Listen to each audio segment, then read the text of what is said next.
these people had one thing in common. They knew they had it in themselves. They knew they could be something beyond where they were. They were willing to put their time, their energies to better themselves. What you really could do with more skills, it's just remarkable. So I would like to just tell you a couple of short stories, and we'll draw maybe a couple of lessons from them. I would like to tell you of two women that each sold a business to Berkshire Hathaway, to me actually, for many, many, many millions of dollars. Both of them started with $2,500. By a coincidence, it was the exact same amount. It was everything they had in the world. And one of them was a woman who landed in Seattle in 1917, couldn't speak a word of English, had a tag around her neck.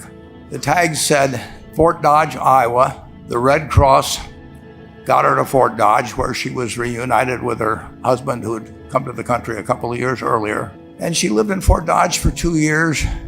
And as she put it, she felt like a dummy. She couldn't pick up the language. She couldn't learn a word. And so she and her husband decided to move to Omaha. So they came to Omaha in 1919. And there she found a small colony of Russian Jews, so she started feeling more at home. And then as her oldest daughter went to school, she would come home, this daughter, Frances, and she would teach her mother the words she'd learned in school that day. And this woman, Rose Blumpkin, spent 20 years saving money, bringing first her siblings over, her mother and father, $50 at a time. She sold used clothing to do it. She had 4 children during this period. And by 1937, after 20 years, she'd saved $2,500. She went to Chicago and she bought what she could of furniture. Her dream had always been to open a furniture store. And this woman who had never gone to school one day in her life, with $2,500, but with the same spirit that the people in this room had about having a dream and working to accomplish that dream, she built a business which she sold to me in 1983 for $60 million approximately, and which did $1.5 billion worth of business last year. The 4th generation is working in that business. This woman, Rose Blumpkin, she worked for me until she was 103. And then she retired and she died the next year, which is a lesson to all of Berkshire's managers that premature retirement, you can't tell what's going to happen. But Mrs. B, with her $2,500, one further fact about her, she could not read or write. And she went into a furniture business, and she didn't bring anything unique in furniture, but she brought a determination to succeed. She knew she could outwork anyone else. She knew she cared about her customers. She worked at very low gross margins, but she built this incredible business. And I saw one other woman who did a similar thing with $2,500. I paid her hundreds of millions of dollars for her business. So I decided to go to the source and get these people before, I don't want you guys coming around to me asking me hundreds of millions of dollars. I'd like to join in with you much earlier. So I've followed this group. And today I'd like to tell you about one other small business person. This person, I went to buy his business from him, and he turned me down, which was very wise. But this was a fellow who was born about 8 years before I was. He was born in 1922. We'll call him Jack, lived in the Midwest. He was a pretty good athlete, didn't like school much. And I'm going to tell you one thing early in the story. Maybe you can figure out who the guy was. The company he built hires more college graduates each year than any other company in the United States. And this fellow, who was destined for this but did not know it, Jack, went to college for a year and then dropped out. He really wasn't that interested in school. And the year he dropped out was 1941. And when the the United States became under attack, he went down to the Army Air Force recruiting station, volunteered, and they turned him down because he had hay fever. So he went over to the Navy and again volunteered, and they took him. They put him on an aircraft carrier. He flew small fighter planes during World War II, got 2 distinguished flying crosses from the Navy, and then he came back to the Midwest. So now we've got a young guy. Probably by this time he would be 23 or 24 years old. And the interesting thing is, he got back to the Midwest, and he actually kind of went from one job to another for a short period of, or not such a short period of time. And he finally became a used car salesman at a Cadillac dealership in St. Louis, Missouri. And at age 35, having moved up in the organization, the sales organization, he said to his boss, "Could I go into car leasing business with you?" The boss said, "Well, if you'll cut your salary in half and you'll come up with," I think it was $25,000, which he borrowed, "we can become partners in a car leasing company." So my friend Jack started at age 35 in the car leasing business. And he had 7 cars. It was pretty slow. In fact, one of the things he did was whenever the phone rang, he let it ring 3 or 4 times so people would think that he was very busy answering other phones. And of course, it was the only call he was going to get all day. So his first venture was okay, but it wasn't really going to go anyplace.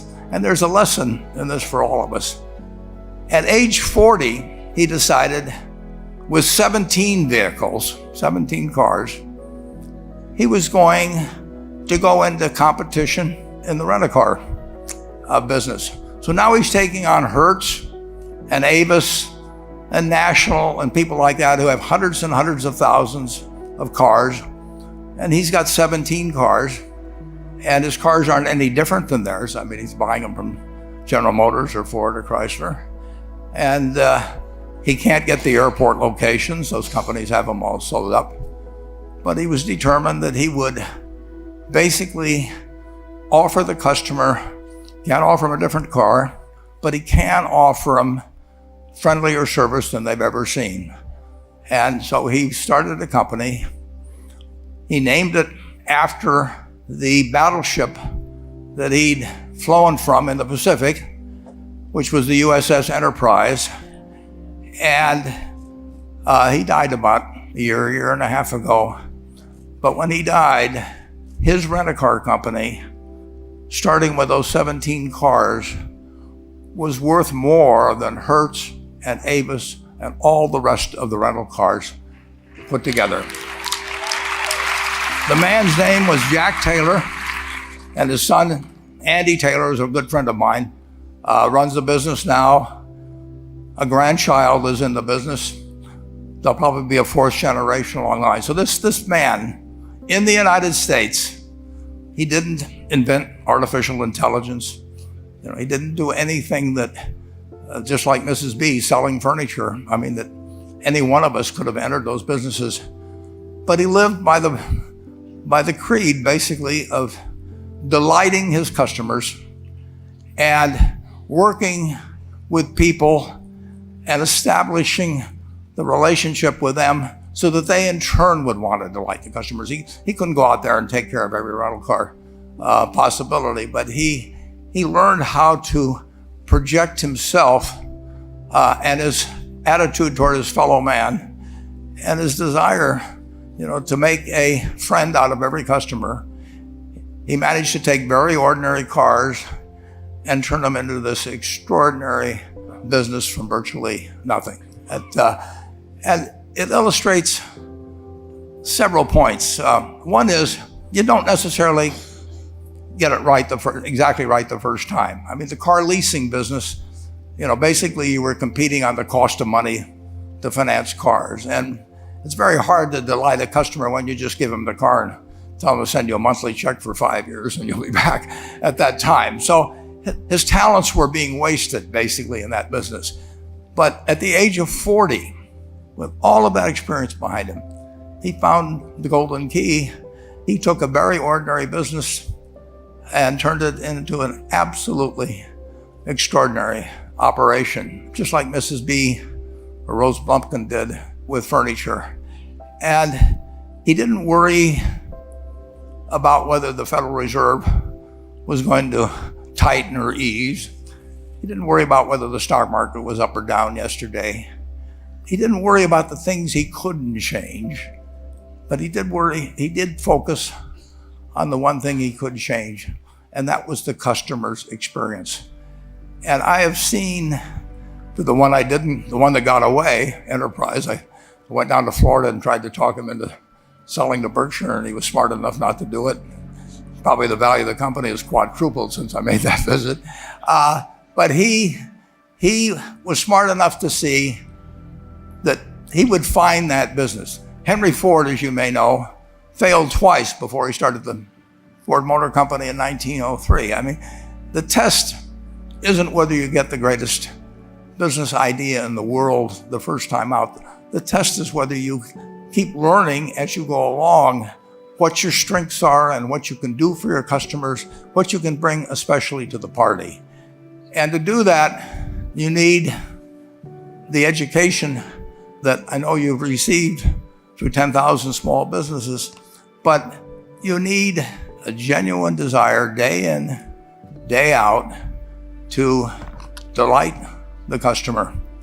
I've never seen a business, and I've seen a lot of businesses, but I've never seen one that delights the customer that doesn't succeed. I mean, what you want is that customer the next day when they think, do I want to rent a car or do I want to buy some furniture?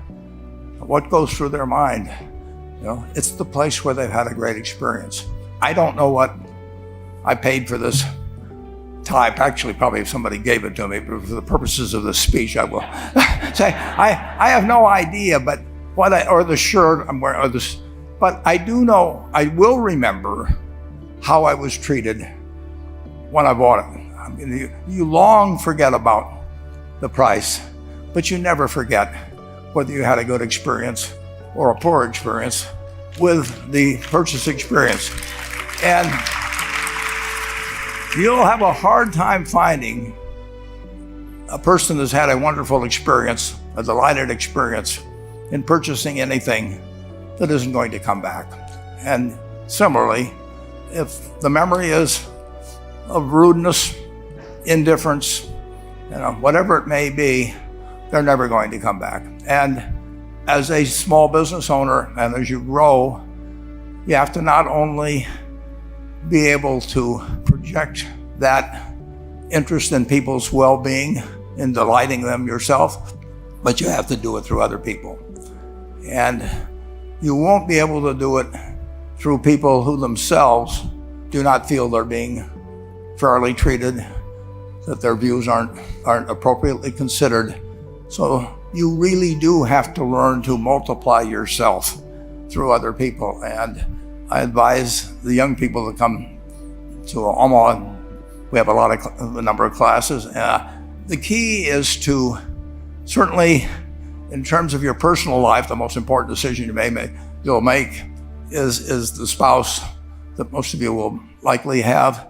And it's very important to surround yourself with people that are better than you are. You are going to move in the direction of the people you associate with. So you constantly, I've been enormously lucky in that respect. I mean, I've just had teachers and friends and a spouse that really was a better person than I was. And I had enough sense to learn from these people that life went better if you behaved better yourself. It took a while. So I advise you to seek out, as your partner in business, your partner in life, whatever it may be, look for the people that actually are examples to you rather than somebody that you think you need to straighten out yourself.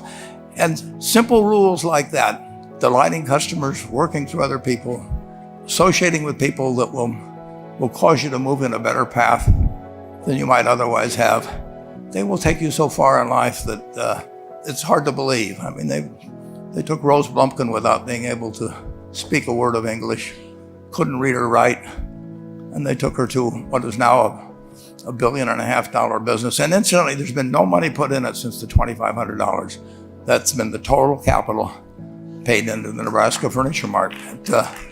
And I think if you looked at Enterprise, I don't know their books the same way, but my guess is that very little equity capital has been added to Enterprise over the years. The business built on itself.